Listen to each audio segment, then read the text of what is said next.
இந்த காலத்துல நல்லதை சொல்றவங்களே நாட்டுல கொஞ்சம் பேர் தான்டா. அனைவருக்கும் அன்பான வணக்கம்.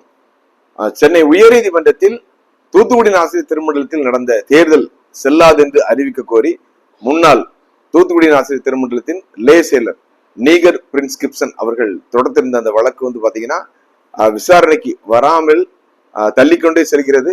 இன்றைய நாளில நம்மளது வரதா இருந்துச்சு, ஆனா வரல. ஒருவேளை நாளைக்கு விசாரணைக்கு வரலாம். நான் ஏற்கனவே சொன்னேன், அதாவது இரண்டு ஆட்சிகளும் மாறி மாறி வரும்பொழுது பாத்தீங்கன்னா ஒருத்தர் மேல ஒருத்தர் கேஸ் போட்டு இந்த ஒரு ஸ்திரத்தன்மையாக இந்த நிர்வாகங்கள் நடக்க கூடாத அளவுக்கு பாத்தீங்கன்னா என்ன வழக்கு தொடர்ந்துகிட்டே இருப்பாங்க. காரணம் இவங்களும் என்ன பண்ணாங்க, அவர்கள் ஆட்சியில் இருக்கும்போது அதான் செஞ்சாங்க. ஸோ அதனால இதுதான் நடக்கும்னு சொன்னேன். ஸோ அதுதான் நடைபெற்று வருகிறது.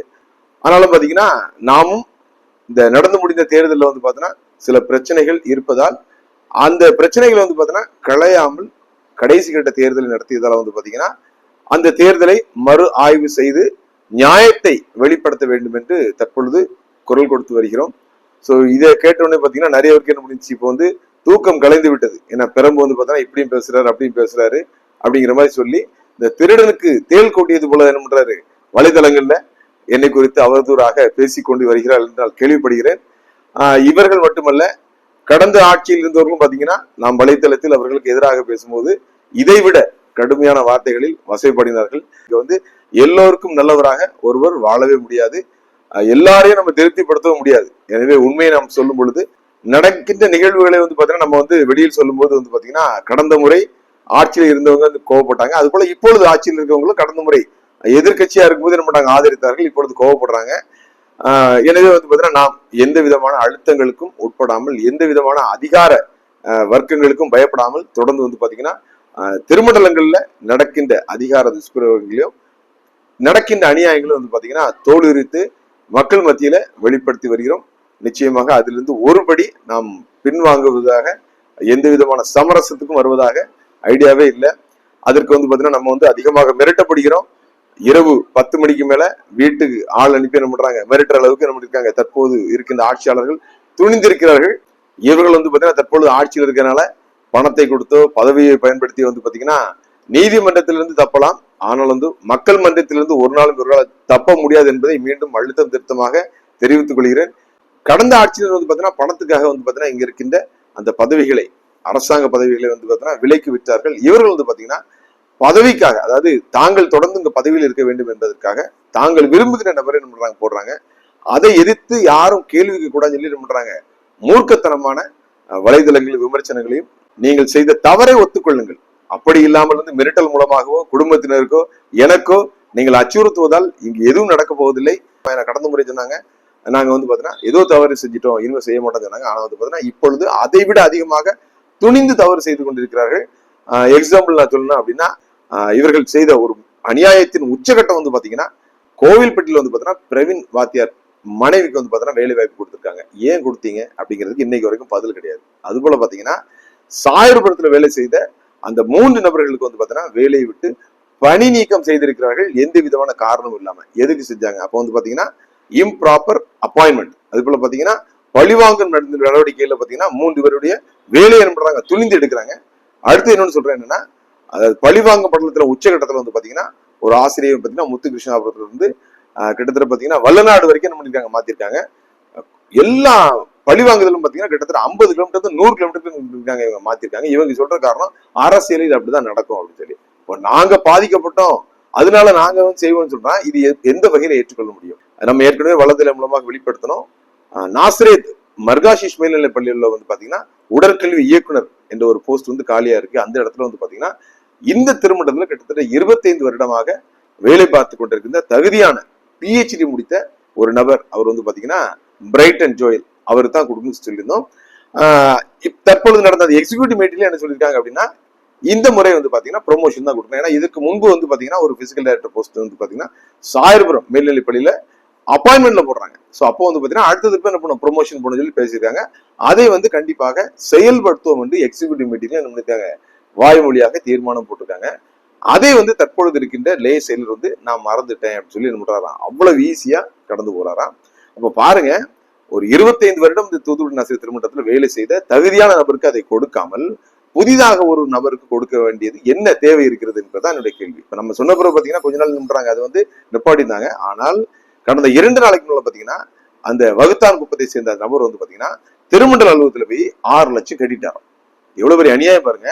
அதாவது அவருக்கு நீங்க ஒருவேளை கொடுங்க, அதுக்கு என்ன சொல்றாங்களா அப்படின்னா இந்த பிபிஎட் எம்பிஎட் ரெண்டும் வந்து பாத்தீங்கன்னா மெர்ஜாய் தான் இருக்கு. ஆனால் இன்றைக்கு வரைக்கும் பாத்தீங்கன்னா அது வந்து பிரிக்கப்படவில்லை, ஒன்றா தான் இருக்கு. ஆனா இவங்க வந்து பாத்தீங்கன்னா இப்போ வந்து கம்ப்யூட்டரைஸ் பண்ணும்போது அந்த பையனை முதல்ல கொண்டு வந்ததா சொல்றாங்க. ஆனால் இன்னொரு தரப்பு என்ன சொல்லுதுன்னா அவர் வந்து லிஸ்ட்ல இல்லைன்னு சொல்றாங்க. எது உண்மைன்னு தெரியவில்லை. எப்படி இருந்தாலும் வந்து பாத்தீங்கன்னா அவர் வந்து ஒரு எம்பிஆர் முடிச்சவர். அவருக்கு வந்து பாத்தீங்கன்னா உடற்கல்வி ஆசிரியருடைய பணியை கொடுங்க, தப்பு இல்லையே. தற்போது இருக்கின்ற அந்த பிரைட்டன் ஜோயில வந்து பாத்தீங்கன்னா இன்னும் அதிகமாக பழி வாங்கணுமா மூக்கு பேர்ல வந்து பாத்தீங்கன்னா சிறந்த ஒரு ஆசிரியராக இருந்து அங்க இருக்கின்ற மாணவ மணிகளை வந்து பாத்தீங்கன்னா ஸ்டேட் வரைக்கும் கொண்டு போறாரு. அங்க இருந்து பழிவாங்க நடவடிக்கையா அவர் என்ன பண்றாங்க, ஆனந்தபுரத்துக்கு கொண்டு வராங்க. இது எவ்வளவு பெரிய அநியாயம் பாருங்க. அவருக்கு வந்து பதவி உயர்வும் கொடுக்காம பழிவாங்குற மாதிரி என்ன பண்றாங்க, பணிமாற்றமும் செய்யறாங்க. அப்ப இப்படிப்பட்ட நபர்கள்ட்ட நாம் எப்படி வந்து நியாயத்தை எதிர்பார்க்க முடியும் அப்படிங்கிறத மக்கள் நீங்கள் புரிந்து கொள்ளுங்க. கடந்த டிஎஸ்எஃப் நிர்வாகமாவது வந்து பாத்தீங்கன்னா அவர்கள் புதிதாக வந்தவர்கள் அந்த இடத்தோட அந்த இம்பார்ட்டன்ஸ் தெரியாம என்ன பண்றாங்க, ஏதோ ஜெயித்து வந்துட்டாங்க. ஜெயிச்சு வந்த உடனே இந்த இடத்துல இவ்வளவு விஷயங்கள் இருக்கான்னு சொல்லி என்ன பண்றாங்க, தலகால் புரியாம என்ன பண்றாங்க, ஆட்டம் போடுறாங்க, தவறு செய்யறாங்க. ஆனால் தற்போது இருக்க நிர்வாகம் வந்து பாத்தீங்கன்னா இவர்கள் புதிதானதல்ல.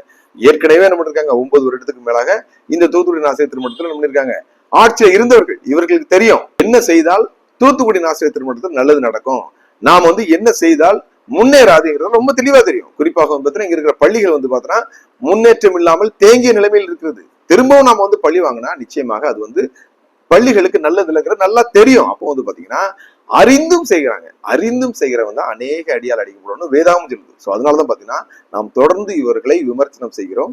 ஸோ இந்த விமர்சனங்களுக்கு எப்படியாவது வாய்ப்பூட்டு போட வேண்டும் என்பதற்காக என்னை குறித்து என்ன பண்றாங்க, அவதூறா பேசுறாங்க.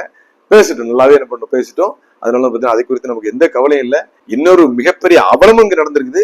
நம்ம ஏற்கனவே சொன்னோம், தகுதியானவர்களுக்கு மட்டும் தான் என்ன பண்ணும் அந்த தாளாளர் பதவியெல்லாம் கொடுக்குன்னு சொல்லிடுறோம். ஆனா வந்து பாத்தீங்கன்னா எந்த விதமான தகுதியும் இல்லாதவர்களுக்கெல்லாம் தாளாளர் பதவி கொடுத்திருக்காங்க. கேட்பதற்கு வேதனையா இருக்குது. ஒரு நபர் வந்து பாத்தீங்கன்னா ஆடு களவாண்ட அவருக்கு வந்து பாத்தீங்கன்னா கரஸ்பாண்டன்ட் பதவி கொடுத்திருக்காங்க. இன்னொருத்தர் பாத்தீங்கன்னா மாணவிகள் தங்கிட விடுதியில வந்து பாத்தீங்கன்னா ஏறி குதித்தவருக்கு இன்னைக்கு வந்து பாத்தீங்கன்னா கல்லூரியின் ஒரு செயலாளர் பதவி கொடுத்திருக்காங்க. அப்ப வேற ஆளே இல்லையாங்க. மீண்டும் மீண்டும் வந்து பாத்தீங்கன்னா தவறு இழைக்கிறவர்களுக்கு ஏன் தவறு இழைத்து இந்த திருமண்டல பள்ளிகளையும் கல்லூரிகளையும் மீண்டும் என்ன பண்ணோம், ஒரு படுகொலைக்குள்ள கொண்டு போனோம் அப்படிங்கிறத எங்களுடைய கேள்வி. அப்போ இப்படி தகுதி இல்லாத நபர்களை நீங்கள் வைத்துக் கொண்டு எங்களை போன்றவர்களுடைய வாயை அடைக்க வேண்டும், எங்களை போன்றவர்களை பழி வாங்க வேண்டும் நினைப்பது எந்த விதமான நியாயம்? இன்னொரு நல்ல விஷயமும் நடந்திருக்குது. அதாவது சினாடு அமைப்பு வந்து பாத்தீங்கன்னா சீரழிந்து போயிருக்கிறது. அவர்களும் வந்து பாத்தீங்கன்னா தங்களுடைய பதவி காலம் முடிந்த பிறகு வந்து பாத்தீங்கன்னா ஏராளமான அநியாயங்கள் அக்கிரங்கள் செய்து கொண்டிருக்கிறார்கள்.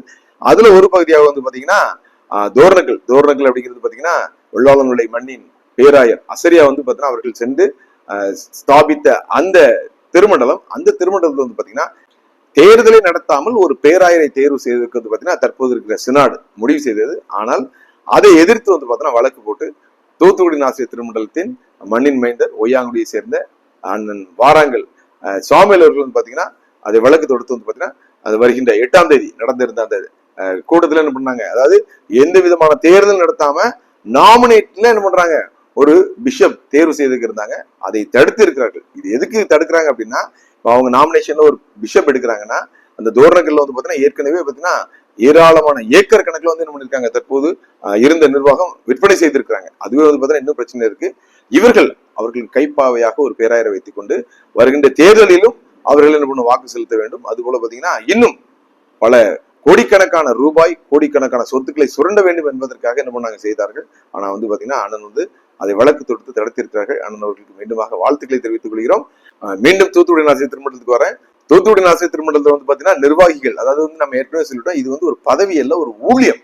இதில் இருக்கிறவர்கள் வந்து பாத்தீங்கன்னா உண்மையாக இருக்க வேண்டும், உத்தமர்களாக இருக்க வேண்டும் என்பது மிக மிக முக்கியம். ஆனால் கடந்த 2 நாட்களுக்கு மேல பாத்தீங்கன்னா நாசிரியத் கவுன்சில்ல பாத்தீங்கன்னா ஒரு குரூப் வந்து பாத்தீங்கன்னா சீட்டாடி கொண்டிருக்கிற அதுல வந்து பாத்தீங்கன்னா ஒரு எக்ஸிகியூட்டிவ் மெம்பர் அவர்கள் வந்து பாத்தீங்கன்னா காவல்துறை ஸ்பெஷல் டீம் எஸ்பியோட ஸ்பெஷல் டீம் வந்து துரத்தி பிடிச்சி எழுதி கொடுத்துட்டு வெடிச்சியம் வெளியே தெரிஞ்சிடக்கூடாதுங்கிறக்கான போட்டிருக்காங்க. கையில கால விழுந்து வெளியே வந்திருக்காங்க. பாருங்க, ஒரு சீட்டாடுகிற நபர் வந்து பாத்தீங்கன்னா ஒரு எக்ஸிகியூட்டிவ் கமிட்டியா எடுத்து வச்சிருக்காங்க. எவ்வளவு பெரிய அவமானம் என்பதை மட்டும் எங்களுக்கு புரிந்து கொள்ளுங்கள். எரியிற கொள்ளியில வந்து எந்த கொள்ளி வந்து நல்ல கொள்ளின்னு சொல்லுவாங்க. அது போல பாத்தீங்கன்னா இருவரும் ஒரே தான். அதாவது வந்து பாத்தீங்கன்னா தொடர்ந்து சொல்லி வருகிறேன், டிஎம்கே ஏடிஎம்கே மாதிரி தான். அதற்கு ஒரு நல்ல சான்றை நான் உங்களுக்கு கூற விரும்புகிறேன். ஆசிரியர்கள் வந்து பாத்தீங்கன்னா திருமண்டல தேர்தலில் ஈடுபடக்கூடாதுன்னு சொல்றாங்க. அதே சமயத்துல வந்து பாத்தீங்கன்னா திருமண்டல தேர்தலில் வந்து பாத்தீங்கன்னா அதிகமாக ஈடுபட்டவர், வெளிப்படையாக வந்து பாத்தீங்கன்னா ஒரு அணியினை ஆதரித்தவர் தான் பாத்தீங்கன்னா சாயர்புரம் ஆண்கள் மேல்நிலைப் பள்ளி இருக்கிற தலைமை ஆசிரியர் திரு எட்வர்ட் அவர்கள். அவர்கள் வந்து பாத்தீங்கன்னா இந்த ஆட்சி வந்த பிறகு வந்துதான் பணியிட மாற்றம் செய்யப்படுவார் நினைச்சோம், மாற்றப்படல. அவர்கள் வந்து பாத்தீங்கன்னா ஒரு அணியினருக்கு ஆதரவாக, டிஎஸ்எஃப் அணியினருக்கு ஆதரவாக துணிந்து என்ன பண்ணாங்க, வேலை செஞ்சாங்க. அந்த டிஎஸ்எஃப் பிளாசால தான் எப்பவுமே இருந்துட்டு இருப்பாங்க. எல்லா புகைப்படங்களையும் நீங்க அவரை பார்க்கலாம். ஆனா அவர் வந்து பாத்தீங்கன்னா இன்னைக்கு பணியிட மாற்றம் செய்யப்படாமல் அதே பள்ளியில என்ன பண்றாரு, தொடர்றாரு. அதற்கு அவங்க சொல்ற ஒரு காரணம் என்னன்னா, அவர் எஃபிஷியன்டான வாத்தியார் அப்படின்றாங்க. ரைட், ஒத்துக்கிறேன். அதே சமயத்துல வந்து பாத்தீங்கன்னா அதே சாயர்புரத்துல ஆலயத்துல வந்து பாத்தீங்கன்னா ஆயராக இருந்தவர் திரு மனோகர் ஆயர் அவர்கள், அவரும் வந்து பாத்தீங்கன்னா எஃபிஷியன்ட். காரணம் என்ன பாத்தீங்கன்னா, அவர் வந்த பிறகுதான் அங்க இருக்க இந்த ரஃபேல் மருத்துவமனையை அவ்வளவு அருமையான பண்ணாரு, டெவலப் பண்ணாரு. அவரும் வந்து பாத்தீங்கன்னா இவங்க என்ன குற்றச்சாட்டு சொல்றாங்கன்னா, அவர் என்ன பண்றாரு, அரசியல் நிலைப்பாடு எடுத்தாரு, ஒரு அணியினருக்கு ஆதரவாக செயல்பட்டாரு, அதனால வந்து பாத்தீங்கன்னா அவரை பணியிட மாற்றம் செஞ்சிருக்குன்னு சொல்றாங்க. ரைட், நான் அப்போ வரேன். அது அவரும் அரசியல் செய்தார், அவர் வந்து பணியிட மாற்றம் செஞ்சிருக்கீங்க.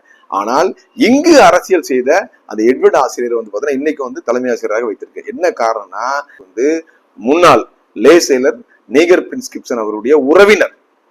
பாருங்க, இங்க ஒரு நீதி, அங்க ஒரு நீதி. நான் அதான் சொல்றேன்னா, இவர் வந்து வெளியில வந்து பாத்தீங்கன்னா அடித்துக் கொள்வது போல, வழக்குகள் தொடர்பது போல வந்து பாத்தீங்கன்னா நடித்து கொண்டாலும் உள்ளுக்குள்ள வந்து அவருக்கு ஒரு அட்டாச்மெண்ட் இருக்கதான் செய்யுது. எனவேதான் திரு எட்வர்ட் அவர்கள் வந்து பாத்தீங்கன்னா முன்னாள் டிஎஸ்எஃப் அணியினருடைய நிர்வாகத்தின் உறவினர் என்ற காரணத்தினால் பாதுகாக்கப்படுகிறார். மனோகர் ஆயர் அவர்களுக்கு ஆள் இல்லை என்பதால் பழிவாங்கப்படுகிறார். இது போன்றுதான் ஏராளமான மக்களுக்கு வந்து பாத்தீங்கன்னா எங்களுக்கு அநீதி நடந்திருக்குது. ஒரு காலத்திலும் இவர்கள் வந்து பாத்தீங்கன்னா இந்த திருமண்டலத்தை முன்னேறுவதற்கு அனுமதிக்க மாட்டார்கள். இவர்கள் அகற்றப்பட்டு புதியவர்கள் இந்த திருமண்டலத்திற்கு ஆட்சியிலும் அதிகாரத்திலும் வர வேண்டும். அப்படி வந்தால் மட்டும்தான் இந்த திருமண்டலம் காக்கப்படும்.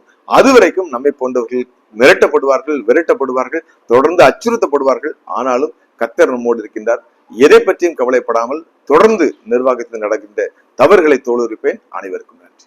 சொல்றவன் சொந்த வாழ்க்கைய பத்தி எல்லாம் கிளறி பார்க்காதே. அவன் சொல்றதுல அறிவுக்கு பொருத்தமா இருந்தா நடங்க.